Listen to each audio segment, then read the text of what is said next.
You only said 15. Yeah.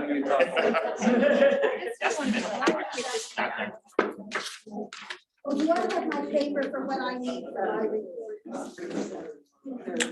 Do I have a paper?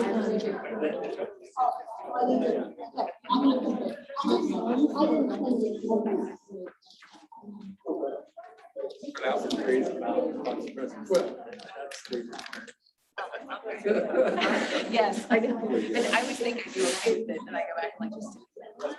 I was challenging myself on my notes today. You did have 40. Yes, I did. And I was thinking you were okay with it. It's on here. I was challenging myself. Get that speech memorized. I'll recognize you. I'm sitting over there. Yeah, when I go up, you come. Sounds good. Thank Trying to catch you, but you have a meeting. you. It's good.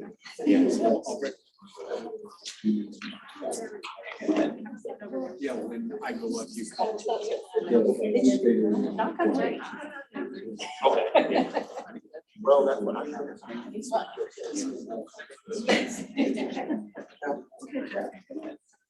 Yeah, when I go up, you come.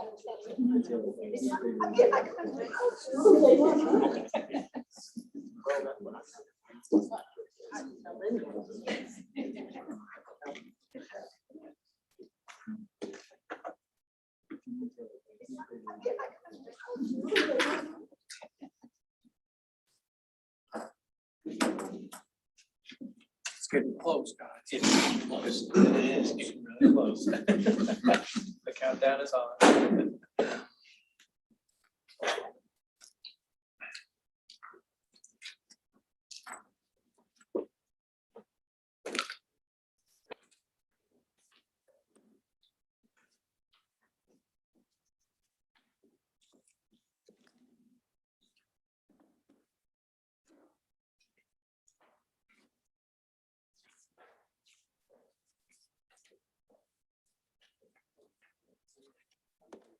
This is a long minute. A long, yeah, isn't it amazing? In 1 minute, if I were talking, it'd go right on. Yeah. I think the crowd wants to see. I'm really counting down.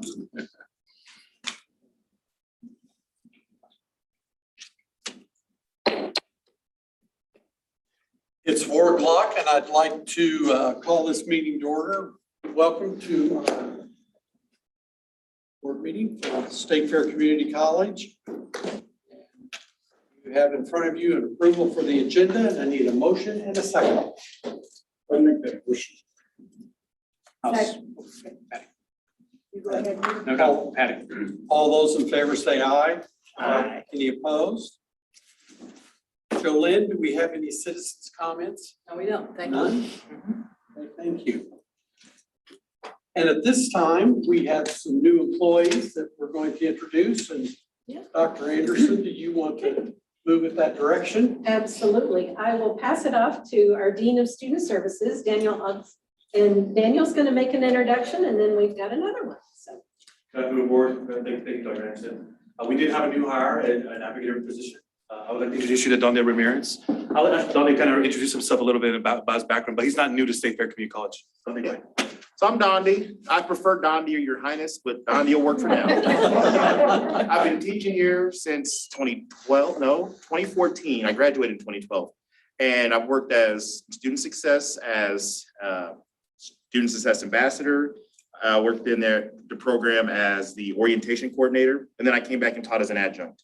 I primarily teach in Clinton and at the Lake of the Ozarks campus, but in Whiteman. In fact, I have a class at Whiteman in an hour, so I won't stay for the whole meeting.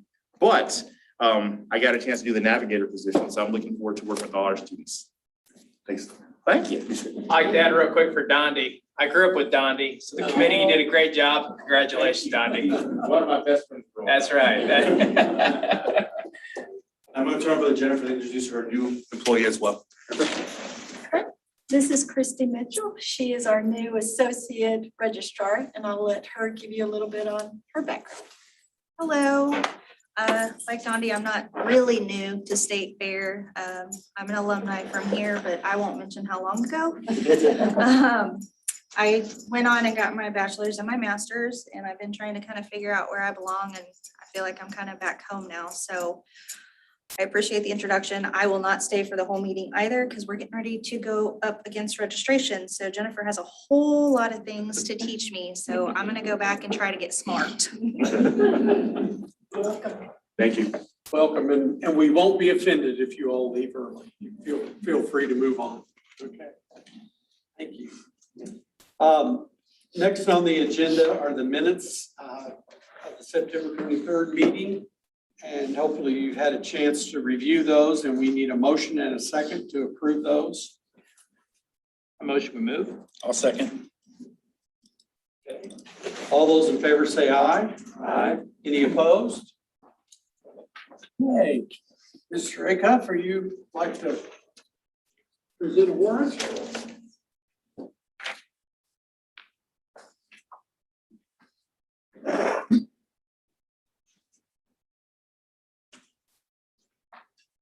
For the month of September 2021, college dispersed $3,808,420, of which $108.45,121 of that was for accounts payable, $936,543 in payroll, $169.08 in payroll taxes on that.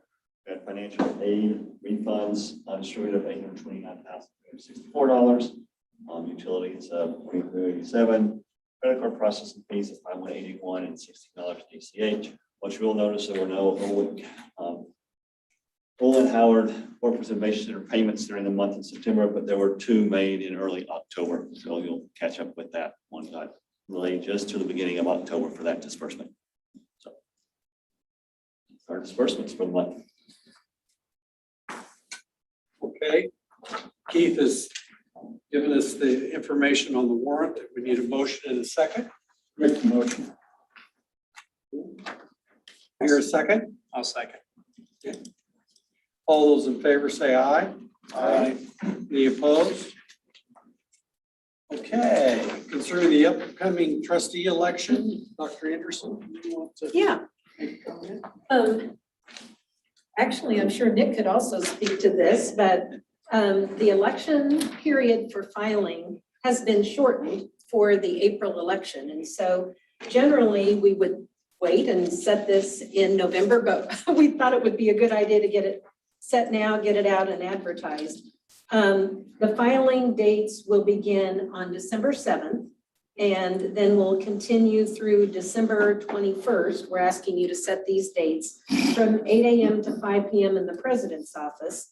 And then we close on December 22nd at noon. And so just to keep it consistent, we will do those dates 8 to 5. And then state statute says that you need to be able to allow individuals to file up until the last day. And so we're proposing to be open during the holiday break on December 28th from 1 p.m. to 5 p.m. to accommodate anybody else who wants to file. And we will have that in the president's office, so we will have that covered. So that is our recommendation. Candidates will have to declare their interest in one of 2 positions. There are 2 6-year terms that will be open, and then there is a 2-year term of the unfilled term that Tim is serving into. And so when candidates come in to indicate their interest in filing for a trustee position, they'll need to indicate which ones they are running for. They can only run for one or the other. And so that's our recommendation. Okay. Generally, we were able to open back up in January, and usually there were like 2 or 3 days in January. So, yeah, they've just shortened it. for you all to know, the legislators had passed that in the law this year. So moving into the next fiscal year, people weren't paying their taxes. So they weren't able to, on that Form 5120, they weren't able to actually kick someone off the ballot. So it gives them 60 days under subsection 115.306 for that statute. So now they can actually, if someone has not, or that are not up to par on their taxes, they can actually go ahead and kick them off the ballot. So that's why that's changed. So I know it's a little window there, but I don't make the law, but the legislators did that, so that's why. And there's a lot of candidates that don't pay their taxes, so. Okay, so make note of those changes, and if you don't have any questions, I need a motion and a second to accept that recommendation. I'll make that motion. Here, second. I'll second. All those in favor say aye. Aye. Any opposed? Okay. Dr. Bates, the calendar year.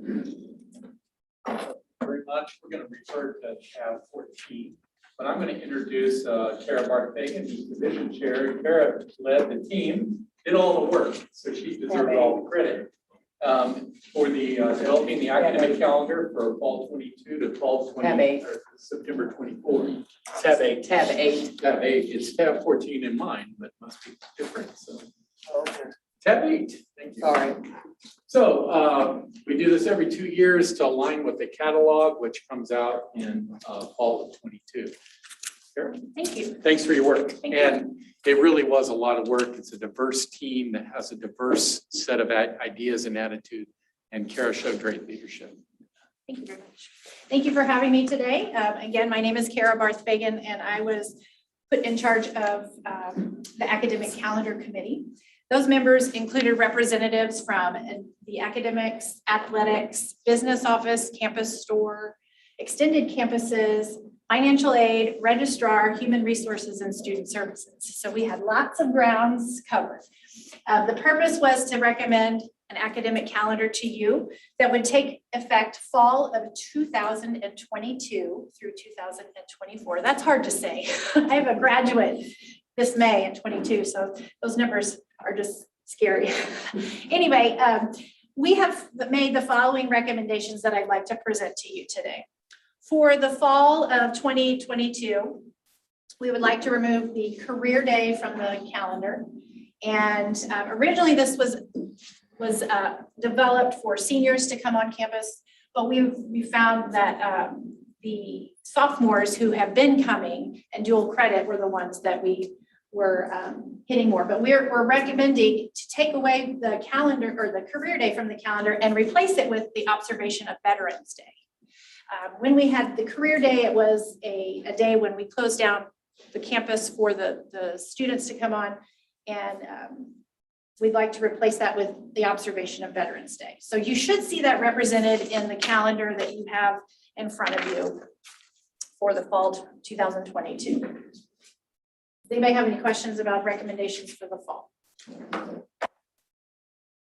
We'll continue to not begin classes until after the state fair has concluded. That was something we did explore, but because we want to stay with tradition and observe the state fair, faculty and staff who work and students who participate, we wanted to wait and start after the state fair. So, okay, let's move on to the spring calendar. The recommendations that we are bringing to you is to begin our spring classes after Martin Luther King Jr. observance. This is going to allow plenty of time for our registrar's office, our business office, and our financial aid offices to process grades, funds, and holds. It will also push our spring semester just a little bit further into May, but there's not many days difference from graduation dates of this year for when this will take place. So we'd also like to observe Juneteenth, which is a holiday on June 19th. And again, this is a calendar that will take effect starting 2022 of the fall. So at that point, we're going to recognize our holidays on the day that they are observed, or if it's on a weekend, we would observe either the Friday or the Monday. Again, these won't take effect until fall of 2022. So Dr. Anderson, if you wanted to say anything more about Juneteenth. Yeah, today, it just so happened that the other presidents were getting ready to approve calendars as well. And so many of the other higher ed institutions have or will be implementing Juneteenth as a holiday. And actually, I plan to designate this coming Juneteenth as a holiday because some calendars require it, and health sciences has already planned theirs out to the minute probably the second. We will work around those that have already been set, but my plan is that this coming June would be a holiday, so we would not have classes as a whole. Those that need to meet will figure that out and get additional time on another time, but within the year. And then going forward, it will be a recognized holiday.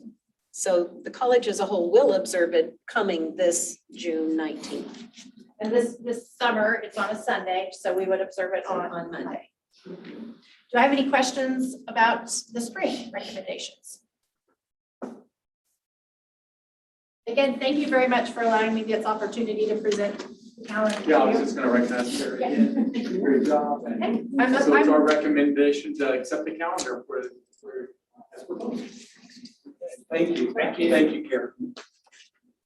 Okay, as that has been presented to us, we need a motion and a second to accept those recommendations for the academic calendars. I'll make that motion. Okay. For a second, I'll second. Justin. All those in favor say aye. Aye. Any opposed? Okay, thank you. All right, Dr. Anderson. Okay, today we are bringing to you a recommendation to begin engaging for the planning of an advanced agriculture and transportation technology center.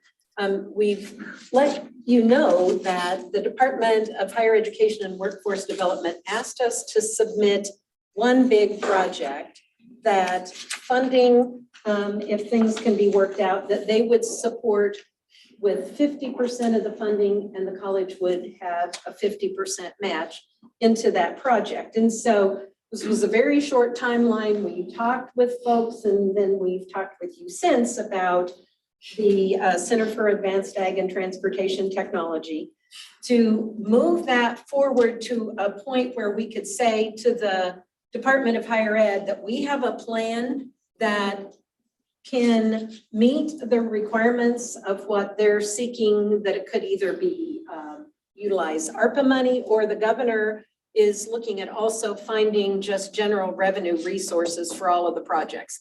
The governor has seen all of the projects submitted by Higher Ed, which were tremendous amount of money, and I don't know what the exact dollar figure is. So what we would like to do is to re-engage with SAP Design Architects to just do the planning, the programming, and up through a schematic design phase. And then we will stop there.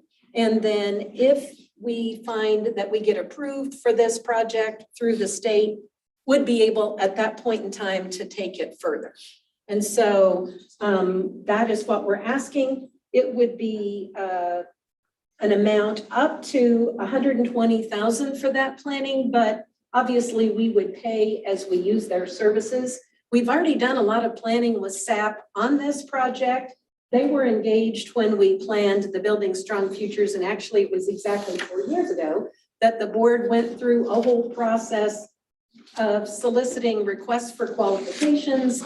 Those came in, we selected that architectural firm to work with on that facility.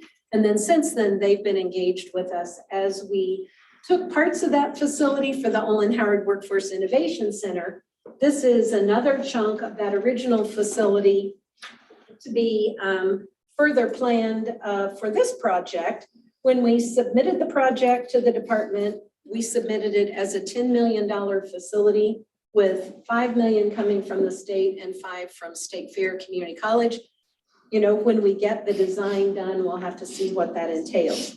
So along with this, I just would bring out, we do have a regulation that kind of guides how we go about doing this. And so our current regulation, which is 7120 for facilities planning and design, says that when the college determines it has need of services for architects, engineers, or land surveyors, that we first attempt to choose that service from a professional who falls in one of two categories. The first one is those individuals that we have previously worked with. And the second category is or who has been recommended by a construction contractor with whom the college is familiar. And so we think, we know that that fits within our regulation currently. And we've had really good working relationship with SAP on the Olin Howard Center. The design team has been very responsive in our meetings. So that's our recommendation. And the funding source for that would be the general operating budget. So Okay. if you have any questions. Can I ask you a question, Dr. Ernst? Yeah. I had a call that questioned a couple things you've already answered, so I just wanted to throw it out in open forum because there might be others out there in our region that have the same question, and it was regarding the bid process, which is uniquely different than what I'm familiar with as a county person that deal with bids. And then the speed in which things need to get the ball rolling. What I'm hearing you say, we snooze, we lose. That would be a good chance of that happening. Is that correct? It's possible. What we are asking for with this recommendation is to re-engage with SAP for the planning and up through just a schematic design phase. And that the state, we know, is asking us, in fact, we have to respond by November 8th on how this project would fully fit with ARPA workforce dollars and or a blighted poverty area, which we don't meet the criteria at all. So we're going to have to be really articulating how this meets. So we need to get started on planning, and obviously for it to get movement, those projects that were submitted to the governor, many of them may already be designed and ready just to go out for bid.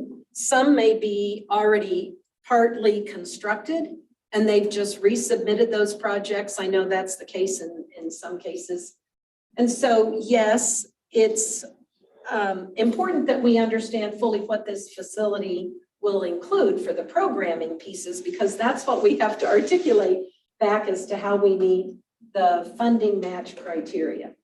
So there is some reason to expedite it. And then just the other reason of why we're recommending SAP is because of our current engagement with them being very satisfied and their previous work on pieces of this. Thank you. I appreciate it. Yeah, so Okay. Do I hear a motion that we accept this? I motion we move. Second, Second. Patty? All those in favor say aye. Aye. Any opposed? Okay. President Hall? thank you. So, both of these projects are part of our campus master plan that we engaged, some time ago. And it's really a positive thing to be able to move the master plan forward in whatever way we can. And so, first of all, I just want to say on past projects, and especially the Olin Howard Center, we've been able to do that through our foundation, as we've always been able to move facilities forward when we didn't get, a bond or a way for that to be paid by local taxpayers. We do thank the state for their contributions into the Workforce Center. This is a second kind of piece of what our campus master plan entailed. We recognize that while we do have campus housing, that we have a need for additional housing. And we've several times told you how many students we currently have living in our residence hall here on campus, and that's about 108 students it has space for in double occupancy rooms. And we have, 160 some students that are living across the street in apartments that we contract for. So what we're asking tonight for you to allow us to do is to engage with Robert Rawlings Architects to work on the programming and the planning through schematic design phase for an on-campus residence facility. We really need that part done so we can understand if we can find financing, if it will come in at a budget where students would be willing to pay, what we would have to charge for that facility. So this really just moves that down the road of the planning. And then there will be a point where that piece is done and we decide, we bring back to you, do we move forward with engaging further for documents that would allow us to bid and construct that facility. So this is the initial planning. We've already had a team that's been meeting and they're chomping at the bit to move forward with this project. So our recommendation is to engage with Robert Rawlings Architects in an amount not to exceed $120,000 for the programming planning through the schematic design phase. And it's further recommended that the president or vice president for finance be authorized and directed to sign the agreement. And obviously we will do that at the lowest cost we can in the most efficient and effective way to do that. I would also mention that Robert Rawlings are our architects on retainer. So when we have other projects where Justin needs architectural help, we bring them in and we've been using them for a very long time in that way. Their renewal for that piece will come to you in November. We looked back and saw that that is to be done in November, but this is a very specific request for just the residence hall planning.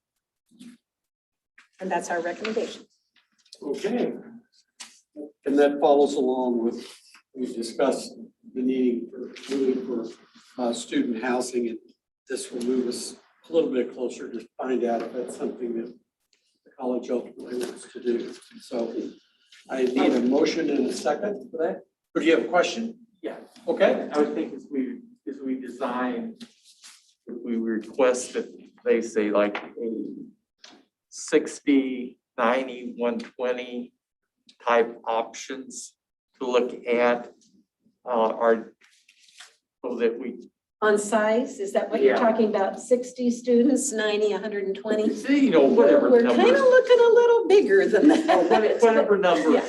but the Yeah. principle is this, is yeah. the same. We've done quite a bit of work at looking already what the general square foot per student space of most residence halls are. And we know kind of what the construction cost is going to be, but with us having just recently had some challenges in getting financing for the Olin Howard Center, we want to make sure that this is a facility we can construct and finance and pay for with student fees and what they'll pay in moving into that.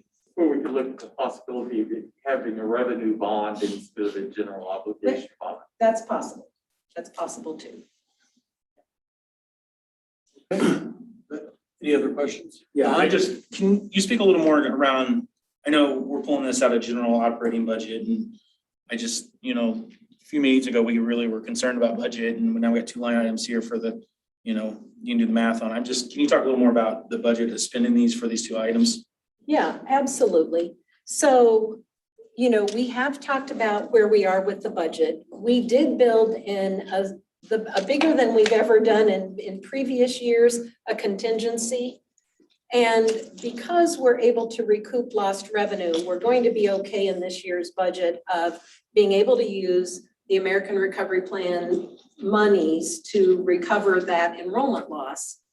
And so the contingency, and Keith, you can remind us of what that contingency was. That's where these funds will come from. We did include in the budget, there's a $275,000 contingency in the budget. I won't say for things like this, but for things like this that come up that we can anticipate during the year. And yes, this would obviously use a significant portion of that contingency. Okay. If approved, we would pretty much have that done. And then ultimately, what generally happens, and Justin can speak to this, is this planning cost would tie back to the whole project cost. Because obviously, most architects charge a percentage based on the cost of the whole project. And so that would be kind of recouped in the financing, which is what we've done with the Olin Howard Center as well. Thank you. Yeah. And we've also We've also kept that number high, but we really don't anticipate that we're spending up to that amount. We wanted you guys to be comfortable, and everybody to be comfortable with the number, but I really don't anticipate that we will have to spend that much to get the planning to that stage. Okay, thank you. Okay, do I hear a motion in a second? I'll make that motion. Yeah. Second? Second. All those in favor say aye. Aye. Any opposed? Okay, Keith?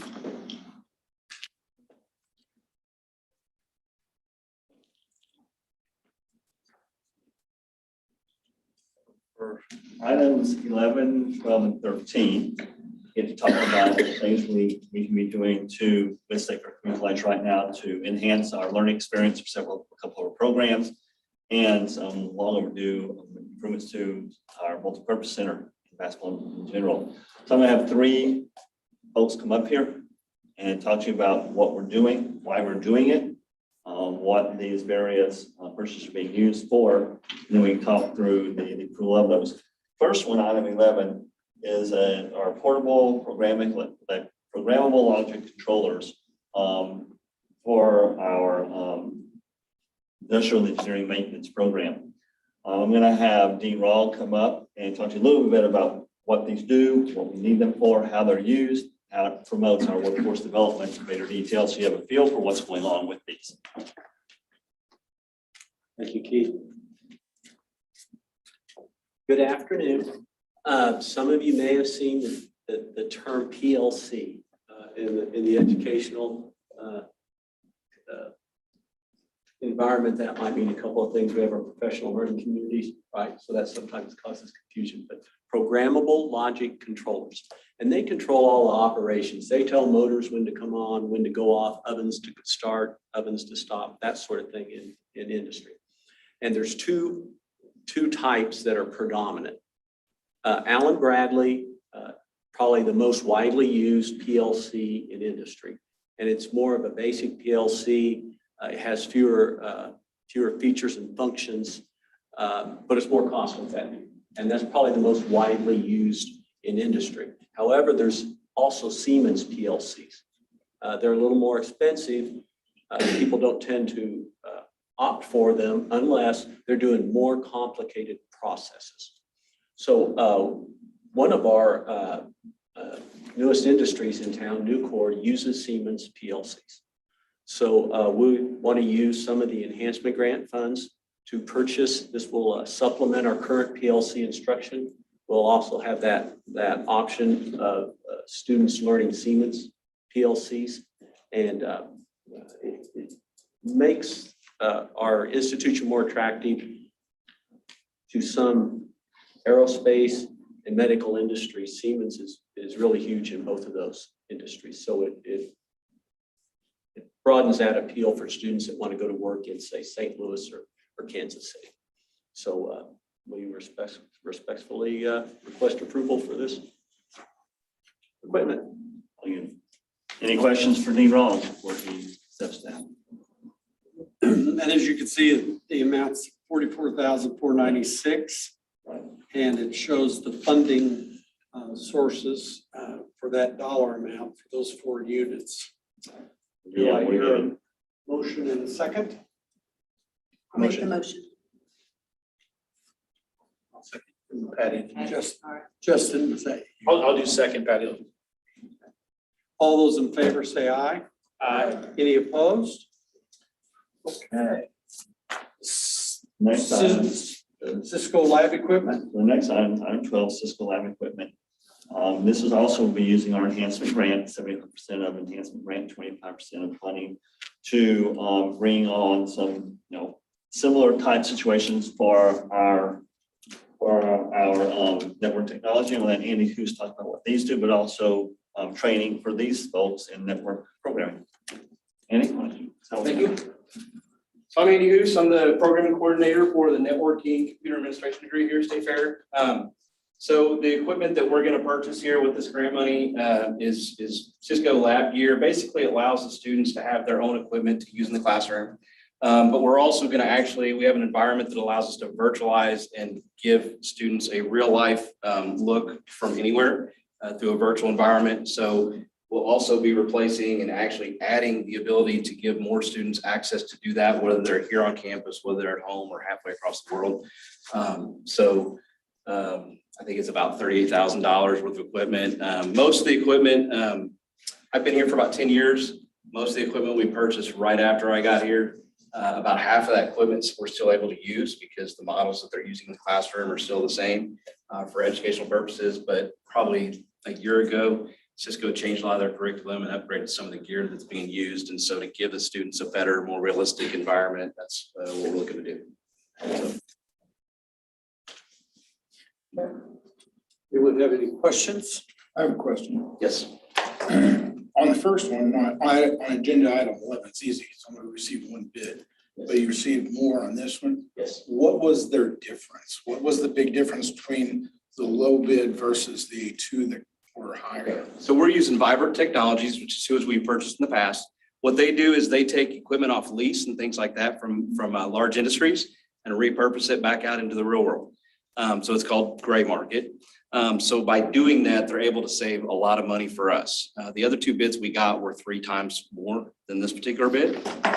So it allows us to have more bang for our buck, and quite honestly allows us to actually provide the equipment in the classroom. This stuff doesn't have moving parts other than a fan to keep it cool. There's really not a lot to go wrong with it. And as us being a member of the Cisco Academy, we're able to, keep the licensing and maintenance up to snuff with it. So that's the major difference. I would assume the licensing additional probably being equal to, if not more than this. Well, on this Cisco, licensing in the IT world is its own little niche. But with Cisco, typically when you buy new gear, the license comes with it. And so there would be some that would say that if you were buying it out off eBay, for instance, when you're not getting it from somebody that's and just getting random equipment, you're stuck with whatever software is running it. When it comes to Cisco, the licensing allows you to upgrade the software that runs on top of it to keep it up to date. And so the licensing that we have through the Academy allows us to continue and update that licensing to keep it in spec with, with what we're teaching in the classroom. And again, it's not something that's going to go on a production network. Otherwise, we probably wouldn't want to do something like that. If we were going to support the campus, as far as plug-in devices in and things like that, we probably wouldn't want to go out and buy the used equipment. But in this case, I look at it as my tax dollar and I'd rather save the money. I appreciate that too. Okay, any other questions? Okay, do I hear a motion and a second? I'll make the motion. Tim? I'll second. Okay, all those in favor say aye. Aye. Any opposed? Okay. The last one, I have something very excited to talk to you about. What we have in the budget this year for upgrading the gym or the facility within the North Center for basketball. But with new goals, shot clocks, and scoreboard, before I think they all quit working. Nice, relax. Bear, why don't you tell them what you've got and what we're going to do with it? Good afternoon, Darren Tenier, Athletic Director of State Fair. Had an uncle back in the day, it was sold furniture left and right. He always told me as a young gentleman, when you move furniture will lose 7 years of its life. Talk about our basketball goals first. They were purchased in 1996, and back then we played in the agriculture building, right? Before Justin, the maintenance gentleman, Hank, they would bring the goals back over to our warehouse by a forklift. So after several years of doing that, we were gracious enough to have a building, our campus MPC, then we had to store it on our court. But when we have events in our facility, we have to take them down and move them. Well, this year, with Justin's help with his maintenance guys, we measured the rim and we're about 1.5 inches off. So we purchased 2 new rims to put on the old basketball goals to get it close to 10 foot from the floor. So when we have our games, actually be 10 foot, but the new goals are coming in hopefully after your generous discussion and approval. With our scoreboard, the last 4 years, we played havoc with the scoreboard not shutting off on time and not adding the proper score. And then unfortunately, the proper score never happened on the visitors, always happened in the home, and they thought we're cheating them the last 4 years. Long story short, the old scoreboard, we ran out of duct tape, electrical tape, to tape up the little brackets to put the bulbs in because they were not LED lights. They were the old lights you put in your blinker, your car back in the day when you changed it yourself. And it's burnt all the mechanical parts in the scoreboard. So we will be very, very blessed. So we won't have all our games on the road. We'll actually have some home games if this is passed. I just have to say, Darren put up with a lot on those scoreboards, and, you know, we were told we could have won a game or two maybe if some things hadn't have gone the way they did, so Darren. Big enough I can take it. I'm just curious about one thing. Is your name going to be on the new one? No, heavens, no, Mr. Carr, no, you know that's not gonna happen. No. Find someone's name to go across, no, right? Well, we sure can, yeah, with 2 commas. But, we have, as you know, we've gotten more than the light out of the equipment we had. I'm taking to the limit. We did go sole sourceless. So one of the main reasons we did is because we found someone that can meet the timeline to get it here, and it fits in with all the existing supports and for all of that we don't move around, and it was very competitive as well.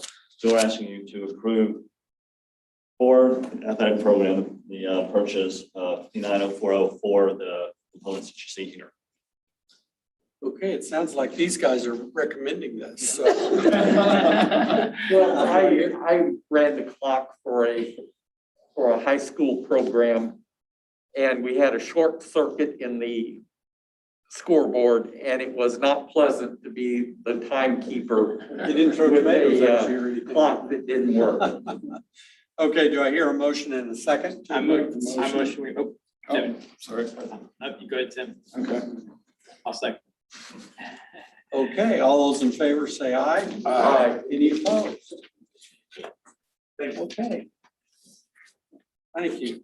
We might also mention that the use of the multipurpose center for events is also a showcase to high school students, and the programs that we're able to invite and have come in to the multipurpose center. So it also has a recruiting student recruitment component to it. That's true. Very nice.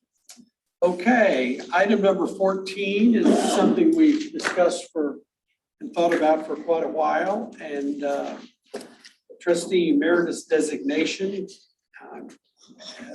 We've got Patty and Tim. Are you going to speak to that? Patty will, I was unable to attend. Yeah, all righty, yeah, so Tim was unfortunate at the last meeting, so we've met a couple of times, and so as you know that we have, we've only done this, there's only been a couple of people who've documented status, and so those that we're bringing forward that meet the criteria and have submitted their proper letters if necessary. So we have 10 of the 13 have responded. So we have the family of Donald Proctor, family of Geraldine Schrader, family of Robert Hoskins, family of Dwayne Broderson, family of Kenneth Brown. We have Robert Farrington, Jerry Greer, Ron Winiger, Gary Nolan, and Judy Parkhurst. So we're bringing those names forward to be accepted. The reception will be held on November the 14th, which is a Sunday afternoon at 3 p.m. here in the Thompson Center. So be sure and mark your calendar. And so, we've met a couple of times and discussing, what the program will look like. We'll probably be asking each trustee to be presenting to these different individuals, that will take that role in introducing. So we'll be in touch with you on that. But those are the names that we have for inductees as trustee emeritus. Okay, look, I want to verify the Yes. time on the 14th. It's 3:00. 3:00. It's a Sunday afternoon, Okay. 3:00. November the 14th. All right. Do I hear a motion and a? And I'll make that in a way of motion. Okay. And I'll second it. Okay. All those in favor say aye. Any opposed? Thank you. I think this is well deserved for many of these people. So thank you. Okay, Absolutely. Dr. Anderson. All right, and I just want to recognize Jolynn too for helping with that process. She's kind of been the point person for people calling and sending materials to, and appreciate that a lot. Some good news, we received, Dr. Bates received notification that our MOIC Cells 3, we're calling it, grant proposal topped the list. We thought it should because actually we knew that last year, the year we're currently in, but last year's submission, they split in two and said, we'll give you half of the funding in this current fiscal 22 year, and the other will come in fiscal 23. And so the State Fair Community College is for our Advanced Manufacturing Center for Excellence in Advanced Manufacturing, which is the remodel of the fielding, welding, and precision machining labs for a total of $2.418 million. It's top on the list. So if you want to see the whole list, I'll be glad to share it with you, but we're really glad about that. The list includes $50 million worth of projects. I believe the Department of Higher Ed and Workforce Development is going to recommend about 15 million, but you know, who knows where they'll draw the line. But if it gets any funding at all by being top on the list, our project should get funding. When will we know that? It will come out in the budget. In the So budget, we, okay, yeah, not till- and these monies would be for next year for fiscal year 23. And so, you know, that money doesn't become available until July 1. And we currently are furiously trying to spend MOIC Cells 2, and MOIC Cells 1 is still a little hanging out there, and so we've got to get those finalized. But so congrats to Dr. Bates and team who's worked on that proposal. The department also requested additional documentation for our proposed Center for Advanced Ag and Transportation Technology, as I mentioned, so that has to get done. This week, the department has sponsored an equity summit. I just want to thank, we had a number of employees who participated, Daniel, and a number in student services and others of our executive leadership team and others. I have a handout, and you have in front of you, I think, this handout. The Missouri Department of Higher Ed has recognized that there are gaps in college attainment by individuals who are rural, of poverty, and there's racial gaps and others. So I just thought you might be interested in seeing this and having this information. There were some really good sessions on how, as higher ed institutions, we should be aware of where there are needs and think about incorporating that into our admissions planning and other things. So I'm just sharing that with you. And then the department is going through a whole new strategic planning process. We try to align our strategic plan, obviously, with the state's strategic plan. So they will be finalizing that on November 16th, but it does include a large focus on equity. And we'll bring that to you. They hope to approve it in November and December. For the legislative update, I wanted to let you know that State Representative Dave Griffith, who couldn't be here for our legislative forum, made an appointment and came in, sat down with us, and we gave him the full tour that we provided our legislators. He was really engaging, and it was a really good opportunity to connect with him, and he was very appreciative. Congresswoman Vicki Hartzler recently held her youth leadership forum on campus and included some really great photos in her weekly e-newsletter. But while she was here, we were able to schedule a time to meet with her and her liaisons that she brought with her. We had a team here on campus that met in person, and Randy and I were at ACCT, but we Zoomed in and talked about the new Center for Advanced Ag and Transportation Technology, as you might imagine. She is very interested being on the Ag Committee and interested in that potential facility. And also, as our congressperson, there are opportunities for them to propose and put money toward projects. So she has not done that, but she was very interested, and thank Dr. Bates and Keith and those who were here, boots on the ground, and we got the chance to tell her about that project, and she was very appreciative and said that to keep her informed as that gets in more bigger planning stage.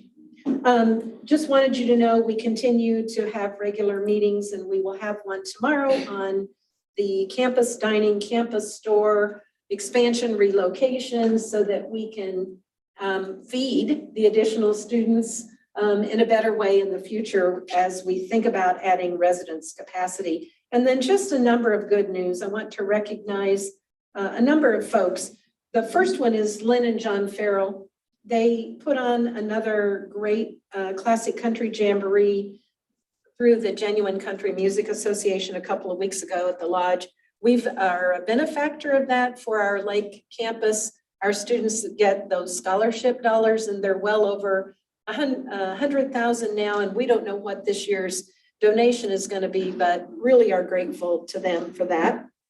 We had a number of EL team members and institutional research attend the National Community College Benchmark Project. They had a benchmarking summit that coincided with the equity summit, so people had to kind of split their time, but a number of individuals sat in on that and learned some things.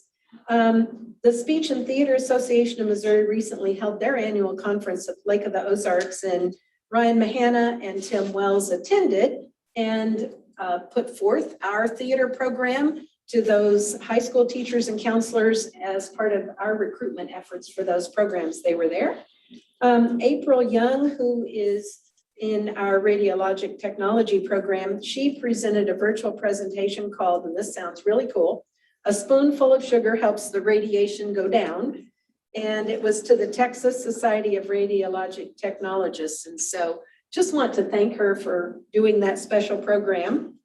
And then we had a number of people who helped us get out $1.8 million in ARPA funds to our currently enrolled students. You previously have accepted those funds for us to disperse appropriately based on financial need and so on. So special thanks to Angel Mefford, Nancy Tyson, Tammy Montgomery, and their staffs for getting that work done, and Keith as well.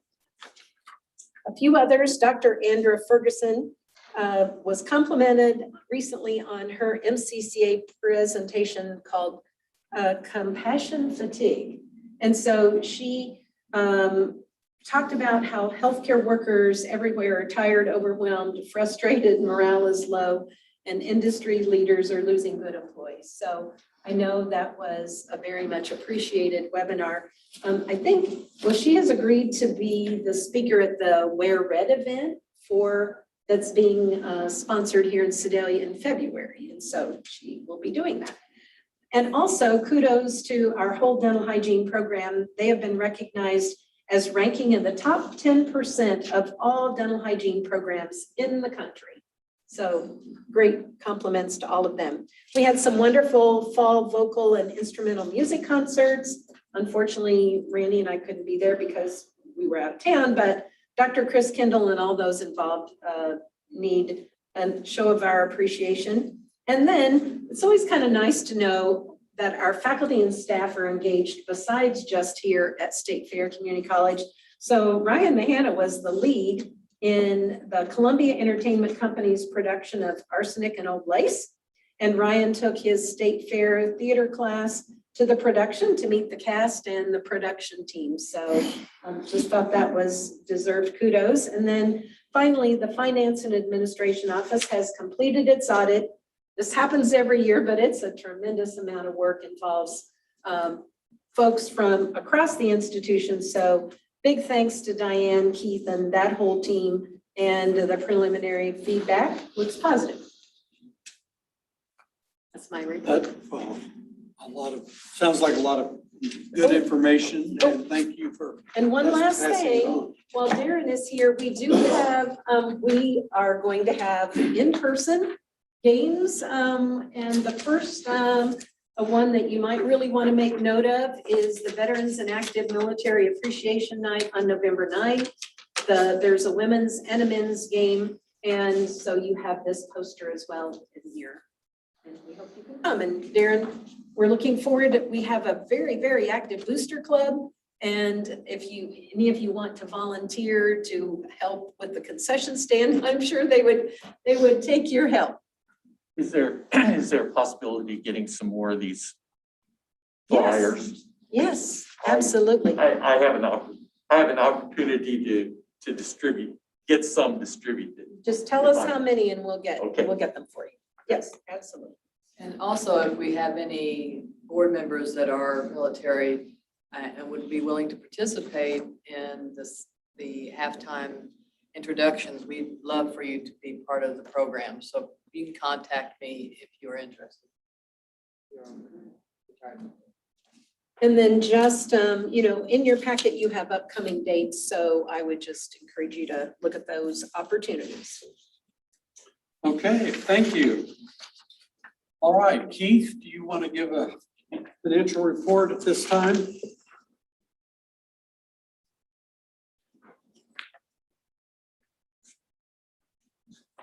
First thing on the financial agenda is the quarterly investment report. It's fairly straightforward right now. Everything as of September 30th, everything we had was in demand deposits at Central Bank. You see here it's little over 11 million, 247,280 for the deposit at that time. Beginning October 1, and you see there we're earning essentially what, 0.02% just rate when you have a bank deposit. We've had a discussion with them, and starting October 1, our first $5 million that's in the demand deposit will actually get a federal funds rate, which is 0.08% instead of 0.02. And they're also right now, I'm waiting on them to submit to me a plan for $3 million to invest in the various securities that are allowable to invest in as a public entity, which will still leave us around 8 million or so in liquid funds. 5 million of that being at 0.8. Should we need them for some reason going forward? As soon as some of the things we're working on, I think we know what was happening, then we can look at perhaps putting more into longer term, CDs or other federally backed funds, whether it's T-bills or something. But for now, we're going to keep liquidity being our primary core. There is no real investment we can make that will return any significant rate of interest given the we have. And our regulation calls for liquidity and safety ahead of investment. So that's kind of where we are with that.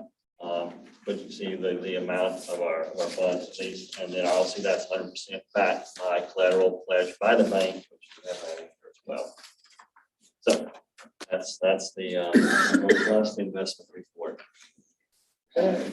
Financially, we're doing about what we showed in our retreat. As you see, our tuition and fees is about 370,000 behind last year, and essentially behind budget, which we talked about. We maintained that level and not any less. You'll see though that overall our revenues compared to last year actually are slightly ahead due primarily to the increase in state appropriations. You see also though that our expenses are ahead of last year, which we anticipated given the increases we've had in our salaries. And that's what we anticipated in our budget. So again, aside for the lagging of our variance to our tuition and fees, the rest of the budget seems about where I would expect it to be. And we'll, does fall enrollment start Monday? The spring enrollment starts Monday, right? Huh? The second. The second. Tuesday, okay, missed it by a day. So we'll have that starting. So, and I'm sure we've had a lot, so we'll have a read on how that's going fairly soon as well, and adjust accordingly at that point. So other than that, there's nothing new to the budget on what you've seen. Okay, does anyone have any specific questions for Keith? All right, thank you very much. Okay, this is the time for board discussion. There are a couple of items that are actually listed, but if anyone has anything they want to bring up this time, we can certainly do that. When we're finished with this, Rachel, do you want to kind of give an update on the presidential search? And just what we're. Yeah, so I know we talked about, and I think all of you guys are aware, and I'm more than willing to go into more detail, but we do have our presidential search page out there. So there is a forum where any stakeholder can submit input. So that could be college employees, past employees, community members. So that rolls into a smart sheet that we're maintaining. As of right now, we have 19 applicants. Now the committee and Randy or Patty, if you guys want to speak to this, we did go through and score those that had come in so far. And I think we eliminated 10 of those, but we've had a few come in since then. So 19, we definitely have ones that we feel are worth, exploring more. So our next meeting is the 10th, I think, November 10th. That's the Tuesday. So that's our next meeting. And that's when we will get together to decide on the last candidates that have applied. Brad also, he's not here today, but Brad built a presidential profile that's also on that page, which he did a fantastic job. He did both a profile on the institution and a profile for the position itself. So we've been asking people to forward that out. That link is, you can pull it off the website and forward it to anyone who might have connections or anyone that might be interested. So if anyone knows anyone, please feel free to forward that link or refer them to the page. I think that's everything. Anything I missed? No, I had the meeting with the 9th. The 9th. Okay, is that the Tuesday? Yeah, okay, I was a day off. So, and just as far as timeline, so everybody knows, we had elected to meet monthly and we would be reviewing candidates in between. The deadline for submission of applications is the 1st of December. And then post that meeting, we would meet a couple of times to do Zoom interviews and then elect so that we could decide on semifinalists for coming to campus and doing presentation, which wouldn't happen until January, but we would work on that post the final deadline for submission of applications.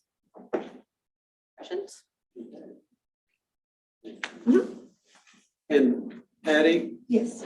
The Emeritus Committee is in this area, but I think you probably, given your information, is there anything else you want to add? I don't think so. I know, as you say, Jolene is playing a big role in this because she's contacting the families or the individuals and still working on, getting the information from them for contacts and whatever else. And so, we're working on a program. We're working on, how will it look? How will it play out? But want to make sure that you all have that on your calendar because we each will play a role in that particular ceremony. So we haven't got that all marked down exactly, but we want each of you to be able to introduce, some of them. We know, we'll have families that will come and looking forward to a great event. Well, I think it'll be well received and I'm looking forward to it as well. Okay, I just wanted to mention to board members, don't forget the MCCA convention, and I think Jolene's got those of you that are going, the schedule. Everybody's got that. If there's any questions, ask Jolene, but it's a great opportunity. Each year it's in this particular convention, I think it's always in France. And It has been lately. yeah, lately. And, COVID year, we missed St. Louis, so you missed going there. And it's a great opportunity to interact with fellow trustees and members from not only trustees, but from the other community colleges in the state. Okay, anything else that Patty? I have one more thing, and that is I am your representative to the foundation, and they meet November the 18th, but my calendar, I am supposed to be at the Missouri Governor's Conference, the Ag Conference, and so I will not be able to attend. So be thinking about that date, November the 18th. They meet at noon, and so if there'd be somebody that could go and give, the trustee report and be there then for that particular. So I'll send you a reminder and see who it is that wants to do that, but I wanted to let you know, November 18th, I won't be able to attend. Okay. Thank you. So if anyone is able to go and. I think Tim did it the last time.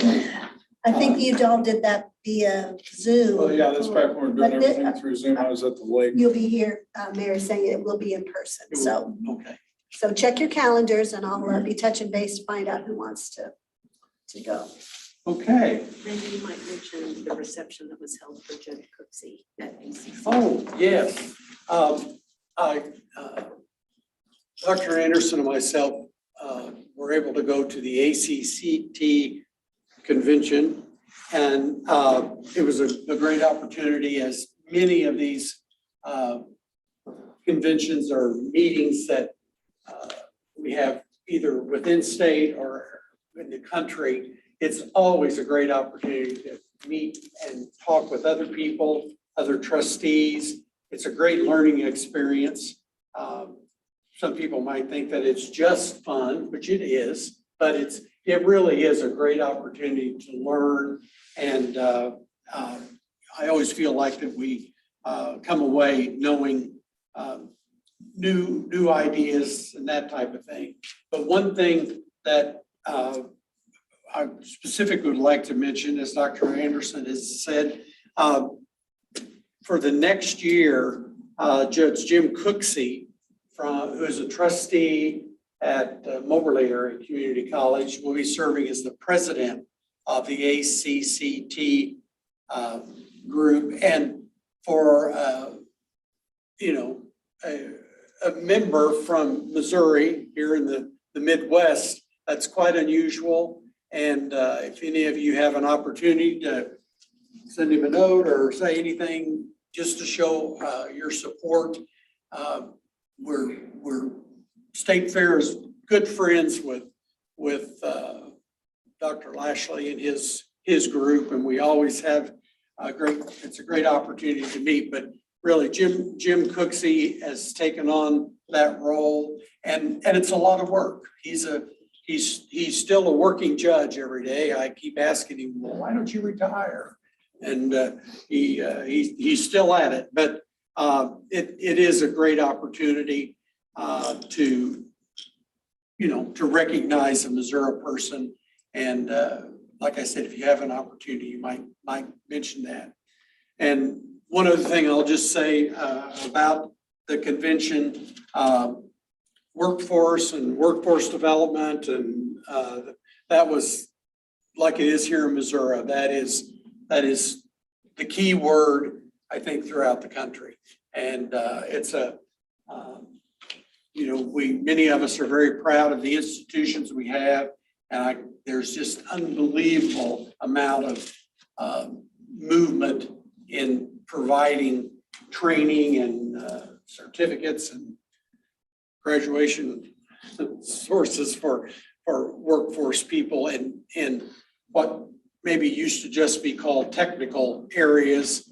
But it's just great, and it's pretty exciting to hear what many of the schools were doing. And of course, we were very proud to talk about what's going on here at State Fair and what we're building and what we anticipate can go. So you all that are involved with the college, all of us can be very proud, and that we're kind of I think we're on the track with the rest of the country, and it's nice to be able to talk about that. So that was a great opportunity.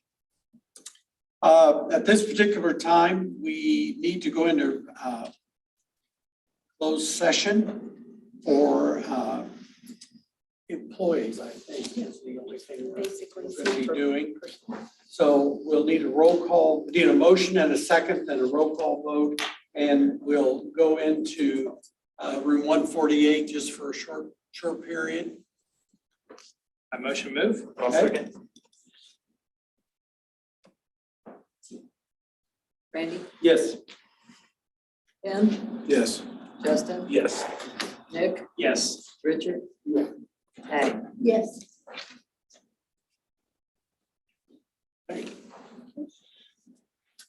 And then we'll go in there for a minute and we'll come right back in here.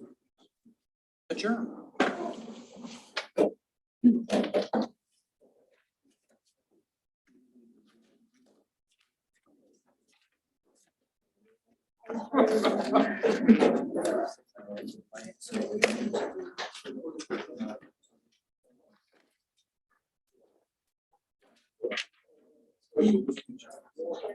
Anybody would have done today on the camera.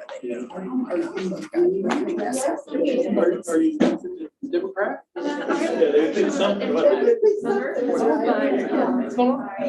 Someone had left, so I. Are you? Yeah, I'm trying to get in. I'm getting there. Sure for that. I didn't realize. Oh, okay.